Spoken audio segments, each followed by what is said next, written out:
ayat 11 dan ayat yang ke-12. Saya baca untuk kita ya, Roma 12 ayat 11-12. Jangan hendaknya kerajinanmu kendor, biarlah rohmu menyala-nyala dan layanilah Tuhan. Bersukacita dalam pengharapan, sabar dalam kesesakan, dan bertekun dalam doa. Sekali lagi ayat 12, bersukacita dalam pengharapan, sabar dalam kesesakan, dan bertekun dalam doa. Saya beri tema bahwa semangat adalah kunci kehidupan. Nah, Bapak Ibu Saudara yang diberkati Tuhan, kalau kita baca ayat 11 tadi dia bilang, jangan kendor kerajinanmu, biarlah apa? Rohmu menyala-nyala. Dalam bahasa Inggris disebut passion, semangat. Jadi saudara-saudara dalam hidup ini kelihatannya semangat itu biasa, tapi semangat itu yang menjadi pendorong untuk kita bisa, orang bilang, fight dengan kehidupan ini. Ya, katanya semua lini kehidupan, semua sisi kehidupan, atau semua segi bagian kehidupan apapun membutuhkan yang namanya semangat. Katanya yang kita nikmati hari-hari ini akibat dari seorang yang semangat, yang digambarkan bernyala-nyala rohnya. Mereka bilang Alva Edison menemukan lampu yang kita pakai malam hari ini, itu terjadi ratusan kali dia mencoba, dan akhirnya dia menemukan lampu. Nah, kalau begitu saudara, komputer demikian juga. Orang bikin itu dengan satu semangat, gagal dia semangat lagi bikin. Termasuk pesawat yang kita naik hari ini. Saya nonton dia punya cuplikan video pendek. Itu mereka bikin dari benda-benda dari besi, dari benda-benda ringan, terbang dari sini kira-kira hanya dari sini ke televisi jatuh hancur. Padahal itu dibuat berhari-hari, bahkan berbulan-bulan, ada yang bertahun. Hanya datang ke situ dia jatuh lagi. Tapi karena mereka punya modal yang namanya semangat, itu yang membuat akhirnya jadilah pesawat. Katanya lagi, orang yang akhirnya jadi pengusaha hebat adalah orang juga yang memiliki nilai semangat. Mereka pernah gagal. Seorang pengusaha yang akhirnya menjadi terkenal, memulai dengan bisnis usaha telur atau kulit telur. Dia tumbuh jadi bedak. Tetapi akhirnya dia menjadi pengusaha sukses. Dan ditanya sederhana, rahasianya apa? Roh yang menyala-nyala atau semangat. Demikian dalam di bidang pelayanan. Harus punya semangat ya. Hari ini saja tadi kita datang kan ada hujan. Ya, hujan bisa membuat kita kehilangan semangat. Tapi kembali, kita harus menyala-nyala. Tadi saya dengar kesaksian Mama Malelak tentang Putri ya, Audi ya, yang kerja Putri ya. Saudara, coba dia tidak punya rasa semangat. Mungkin dia pikir begini, kuliah sudah capek, harus usaha. Saya pikir ada satu roh yang disebut roh yang menyala-nyala atau semangat. Tanpa semangat itu percuma. Nah, pertanyaannya adalah setiap orang mau semangat. Kalau begitu apa yang kadang-kadang membuat orang tidak semangat? Atau kunci supaya tetap semangat? Kan semua orang kepingin semangat. Bapak saya juga pingin semangat. Maka kadang-kadang ada situasi membuat saya tidak bisa semangat. Ya, kalau saudara baca ini, walaupun konteksnya dia bilang biarlah rohmu nyala-nyala dan apa? Layani Tuhan. Memang dalam konteks ini sebenarnya kalau saudara baca terjemahan lama tahun 1954, saya baca itu terjemahan, kata yang digunakan bukan layani Tuhan saja, beribadah. Nah, walaupun dalam konteks beribadah kita bisa pakai di dunia kerja, bahwa semangat itu penting. Tapi saya bilang itu juga di dalam rumah tangga ada tantangan, ada pergumulan, harus tetap semangat. Dalam ibadah pun tetap semangat. Nah, persoalannya kita mau semangat ini bagaimana? Nah, artinya kita akan belajar bahwa ada penghambat semangat, ada juga jalan keluar untuk kita bisa semangat. Coba kita baca ayat 12. Dia menerjemahkan, bersukacitalah dalam apa? Pengharapan. Yang pertama yang membuat kita semangat itu harapan. Jadi kalau orang tidak punya harapan pasti kehilangan semangat. Itu sebab dia bilang bersukacita dalam apa? Pengharapan. Nah, pengharapan itu selalu saya bilang itu seperti jangkar perahu, jangkar kapal. Dia tak terlihat tapi fungsinya jelas. Dengar baik-baik. Kalau itu jangkar, dia di dalam dasar laut. Dia tidak kelihatan. Tapi kapal itu tidak bisa bergerak. Gelombang hantam pun tidak bisa bergerak. Hanya karena jangkar tadi yang orang bilang sau. Itu ada di dalam sana. Tak terlihat. Tapi itu yang buat kapal tetap. Tidak bisa kemana-mana. Tidak bisa dihancurkan. Atau tidak bisa dia hantam gelombang untuk pergi dari situ. Dan hanyut. Karena ada sesuatu yang tak terlihat. Harapan itu tak terlihat oleh kita. Tapi harapan itu pembuat semangat. Jadi begini Bapak Ibu Saudara. Lihatlah mama-mama. Ibu-ibu saya kasih contoh. Kenapa orang tahu bahwa ibu-ibu tahu ya. Bahwa yang namanya melahirkan itu sakit luar biasa. Betul? Yang kedua. Saat melahirkan lebih lagi sakit. Tapi kenapa ada orang anak sampai 8? Ada orang anak sampai 7. Saya punya saudara 12. Kenapa bisa begitu? Ada semangat. Apalagi kalau suami. Kepingin supaya ini anak lahir cepat. Mau lihat dia pun muka. Model dia pun bapak kah. Dia pun mama kah. Dia pun nenek moyang kah. Kan semua. Ada semangat. Waktu istri saya melahirkan Jenny. Dalam keadaan putus asa karena sudah capek. Karena sudah disuruh muku dari beberapa jam. Lalu istri saya dalam keadaan ibu gembala. Dalam keadaan lemah. Ada seorang ibu bisikannya bilang gini. Mama, tinggal sedikit lagi. Mama sudah sayang ini anak kok. Hanya itu saja menurut istri saya bilang begini. Tidak tahu kekuatan dari mana. Saya pun semangat itu 2 kali. Dan maaf kata orang Kupang bilang. Sekali muku. Langsung anak itu keluar. Lihat. Bahwa semangat itu penting. Karena semangat itulah. Yang membuat kita bisa apa? Alkitab bilang. Kita bisa tetap eksis. Kita tetap menyala. Kita tetap bisa beraktivitas. Kita tetap bisa lihat hasil. Dari mana? Semangat. Ya. Orang-orang yang jadi petinju itu satu kata semangat. Ya, mereka harus bangun berlatih. Ya. Kadang-kadang mungkin mereka tahu lawannya terlalu berat. Tapi satu kata. Semangat. Dia bilang bersukacita dalam pengharapan. Jadi Bapak Mama, kita pun pengharapan kan Tuhan Allah. Lebih dari harapan, ya. Jadi kalau orang tidak kehilangan semangat, pasti dia kehilangan harapan. Dan katanya orang yang kehilangan, dengar, semua jemaat dengar. Katanya orang yang kehilangan harapan itu maaf. Anda akan menjadi orang yang frustasi dalam hidup ini. Orang yang kehilangan harapan, maaf, ada yang lebih sadis orang bilang orang yang kehilangan harapan itu dia dekat dengan yang namanya maut. Jadi kalau itu sebabnya kalau sudah lihat orang mau bunuh diri karena apa? Karena kehilangan harapan. Memang hidup ini, dengar Bapak, hidup ini penuh tantangan. Tapi harapan tidak boleh hilang. Ya, kita harus benar-benar menaruh harapan kita pada siapa? Pada Tuhan. Ya pada manusia ya kecewa lah. Makanya kadang-kadang maaf kita menjadi lemah karena harapan kita taruh pada manusia. Suami kah, istri kah, anak-anak kah, sahabat kah.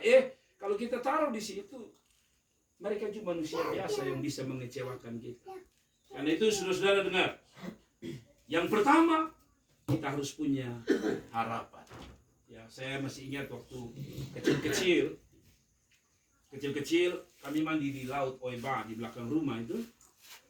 Lalu tanpa sadar kita main-main di situ, ternyata perahunya beranjak ke tengah laut. Kita pikir ya nanti dia pulang kembali, ternyata itu orang Bugis mau keluar pemencari. Semakin dalam, akhirnya kita ambil keputusan lompat. Nah, orang bilang kalau berenang di laut, di air itu tidak boleh pakai celana panjang. Tapi karena kita naik pakai celana panjang. Nah sekarang mau turun bagaimana? Ada 2 bayangan di kepala. Mama itu larang jangan mandi di laut. Nah cara kita pulang adalah pasti pulang pakaian basah. Dan mama itu selalu perhatikan di kaki dan di badan. Itu yang pertama, harus bawa pulang baju. Karena kita tuh kadang-kadang mandi air laut bawa, kali bawa. Sehingga pulang tuh bawa pakaian, nanti yang ditanya, lu pakaian mana? Oke, sudah pamarah. Jadi saya pikir begini, bisa saya lepas saya pun celana supaya bisa berenang. Tapi di otak ini, nanti mama itu tanya, lu pun celana mana? Mati kita.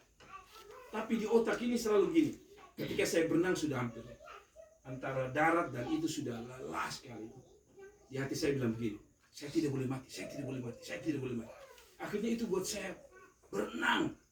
Dan benar-benar ketika saya sampai darat, waduh, lelah luar biasa. Tapi satu kata, saya memacu diri saya sendiri untuk berkata, saya tidak boleh mati. Saya pikir itu hari kalau saya menyerah, dan pasti saya sudah mati. Kedua, Bapak Mama lihat di tangan saya, di sebelah kiri atau kanan, ada bekas di sini. Saya pernah kena strum. Dan ketika saya sudah putar tangan ini, dia makin kencang, dia makin sentuh ini. Dan saya sudah teriak, tidak ada yang dengar. Tapi saya selalu bilang, Tuhan saya tidak mau mati. Saya berusaha bikin diri bagaimana, otak masih jalan waktu itu. Lalu tiba-tiba dalam keadaan sudah tidak berdaya, saya bilang, saya banting diri saja, biar saya jatuh. Dan ternyata beban berat tubuh saya itu membuat saya terlepas dari kabel itu. Semangat adalah sesuatu yang penting. Tanpa semangat, saudara percayalah, hidup ini akan terasa berat. Ya, semangat, saudaraku. Yang kedua, dia bilang apa? Satu, tetap punya apa? Harapan. Walaupun kadang-kadang kita bangun pagi, aduh Tuhan banyak masalah. Tapi selalu dibangkitkan, dan saya tahu, saya punya harapan. Saya tahu, ya mungkin caranya bagaimana. Pertama, andalkan Tuhan, tapi yang kedua, pegang janji firman Tuhan. Mungkin kita ingat dia bilang apa? Aku tahu rancangan apa yang ada padaku mengenai kamu. Itu rancangan yang penuh masa depan. Mungkin pada waktu kita mau putus asa, pasti Tuhan punya rencana luar biasa. Ya. Pada saat-saat tertentu, ingat, dia bilang apa? Bersukacita dalam pengharapan. Kedua, dia bilang sabar dalam kesesakan. Kenapa orang lemah? Kenapa orang tidak semangat? Kenapa apinya mati? Kenapa passionnya hilang? Dia bilang, karena penyebab kedua adalah tidak tahan menghadapi kesesakan. Ya, sesak itu artinya kesesakan, itu artinya terjepit. Kadang-kadang dalam hidup kita banyak persoalan. Kita mau urus mana tinggal mana. Yang saya gambarkan di dalam Alkitab dikatakan kesesakan, terjepit. Yang namanya sesak itu pasti kita tahu. Ketika kita sakit, lalu misalnya hubungan pernapasan itu menderita luar biasa. Mati tidak mati, hidup tidak hidup. Tapi dia bilang begini, kesesakan itu juga kadang-kadang membuat kita lemah, ya. Persoalan itu kadang-kadang membuat kita lemah. Tapi kita harus hadapi. Hidup ini terus berjalan. Hidup ini tidak ada janji bahwa kita hidup semua aman. Tetapi dia bilang apa? Sabar dalam kesesakan. Yang dipentingkan di sini bukan kesesakannya hilang, tapi sabar dalam kesesakan. Ya, saya pikir-pikir semua ini pasti alami ini. Bahwa kesabaran itu pasti dia menghasilkan sesuatu. Contoh saya paling gampang. Yang namanya ibu-ibu berhadapan dengan yang namanya masak, ya kan? Masak itu butuh kesabaran. Mulai kupas bawang, lalu apalagi persiapkan bumbu, ya apalagi kalau itu masaknya daging, potong hewan, bunuh, cuci. Saya jujur, memang Tuhan tahu saya tidak bisa di situ, jadi Tuhan lahirkan saya laki-laki. Karena itu kalau saya lihat ini ibu-ibu punya kerja, kadang-kadang saya lari potong ini, apalagi kalau saya lihat saya istri bersihkan daun marungga. Saya kadang-kadang bilang beta bantu, tapi 5 menit beta lari karena satu. Aduh, tapi istri saya bisa sabar ya sampai satu bokor kecil. Aduh, saya tidak bisa. Tapi nanti kalau dia sudah jadi masakan, saya selalu bilang apa? Yang makan bilang, wih enak ini. Tapi yang bikin dia jadi enak ini satu kata, kesabaran.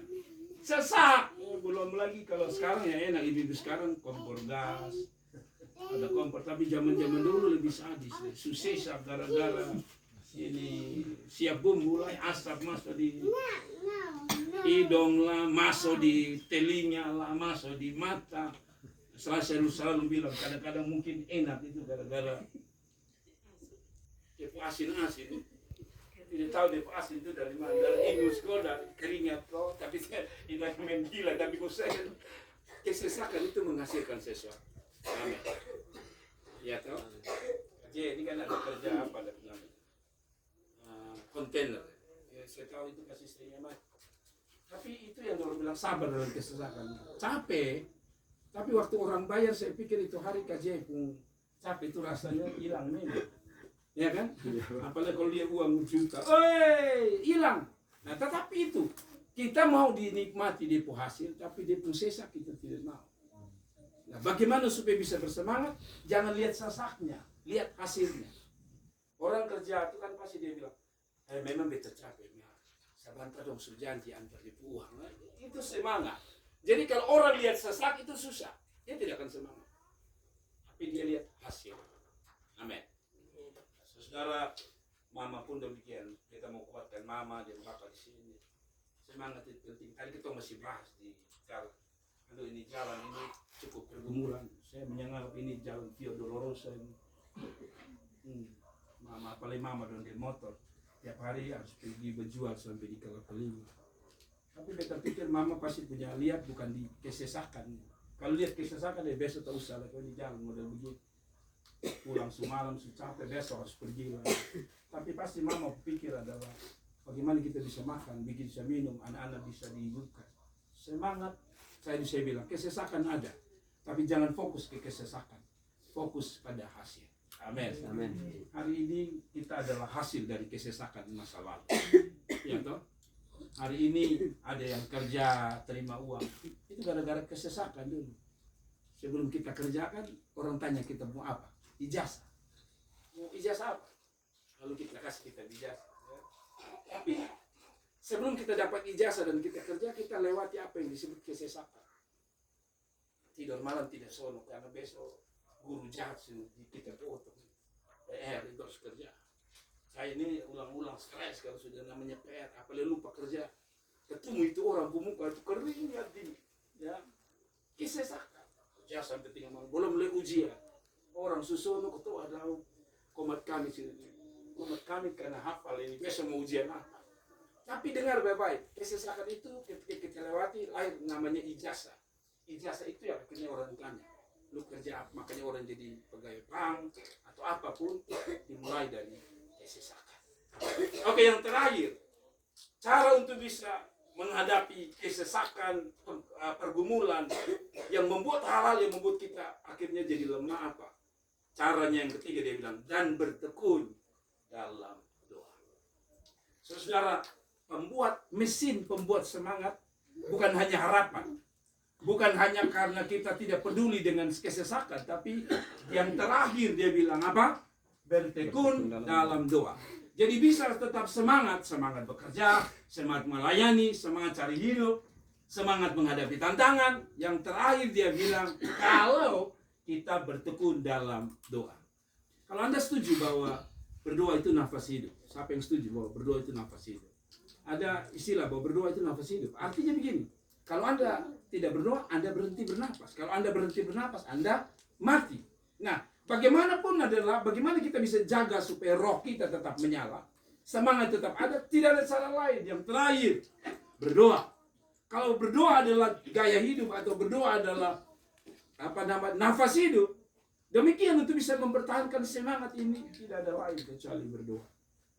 Waktu Tuhan ini kita mau dekat Jumat Agung ya. Waktu Tuhan mau hadapi salib, Alkitab bilang mereka naik ke doa di Getsemani. Dan Alkitab kalau saudara baca, Alkitab bilang begini, Yesus ketika dia berdoa, dia seperti mau mati rasanya. Ya. Lalu kedua, karena terlalu depresi luar biasa, dia harus pikul salib karena dia tidak salah, dibikin salah. Apa yang terjadi? Alkitab bilang, peluhnya, keringatnya berubah jadi tetesan seperti darah. Ini apa artinya? Dia sadar bahwa itu berat. Ini akan membuat dia tidak bisa naik. Bukan hanya tidak bisa pikul salib, tapi mungkin saja dia tidak bisa naik ke Golgota. Tetapi dengar, dia berdoa. Tuhan Yesus berdoa menghadapi banyak masalah, banyak tantangan, banyak beban. Apalagi kita. Saya kadang-kadang jujur ya, kalau tidak sanggup, kami sedang punya pergumulan, baru-baru kami sedang punya pergumulan, saya dengan ibu gembala, kami tidak mungkin cerita, ada pergumulan yang sangat berat. Dan saya rasa, itu melemahkan saya. Tapi kami ambil waktu, saya ambil puasa 3 hari. Dan saya dengan ibu gembala punya prinsip, kami angkat tangan. Jadi 3 hari saya puasa 3 hari saya angkat. Dan Tuhan benar-benar bela.